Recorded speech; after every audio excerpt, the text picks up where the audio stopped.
января и все. А, да, но первые 4 места в списке занимает курение. Если вы посмотрите онкологический список, он выглядит так. Факторы риска рака. Первое курение, второе курение, третье курение, четвертое курение. А дальше то, о чем рассказала вам я. Вот так. Эта акция вот в таком виде, она где-то еще пройдет в Мы собираемся во всех крупных городах России ее провести. Но, конечно, это целиком зависит от просвещенности министра здравоохранения и главы региона. Целиком. Поэтому могу сказать, что в конкурсе просвещенных Татарстан занял, безусловно, первое место. Потому что первое место, куда мы приехали, это Казань. Мы приехали, потому что нас пригласил министр.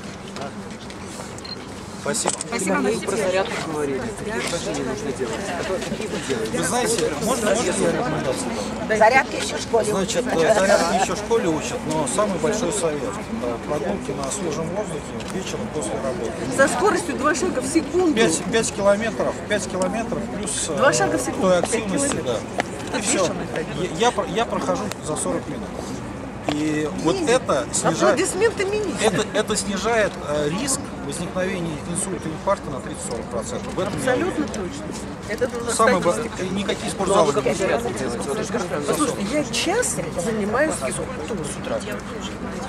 Когда могу с утра, когда могу вечером. Это зависит от расписания. Но это серьезная вещь. Это не показ. Час надо показывать. Ну, а на что это? Как он это? Сидя лежа или вот как вы чередуете? Ну, прям нужно вот как Вы вообще себе представляете, Я знаю, что что такое такое А вы зарядка? попробуйте, и Это сидя не лежа. зарядка, Что это вам фитнес, больше это подойдет? упражнение для всех групп мышц, для пресса и так далее. Нет одного упражнения, которое вас исцелит навеки. Это глупость. Но никогда не будет волшебной ходьба таблетки, это правильно. никогда не будет волшебной таблетки, которая позволит, лежа на диване, оставаться здоровым.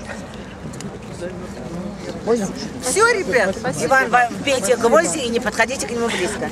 Значит, ребят, что самое главное?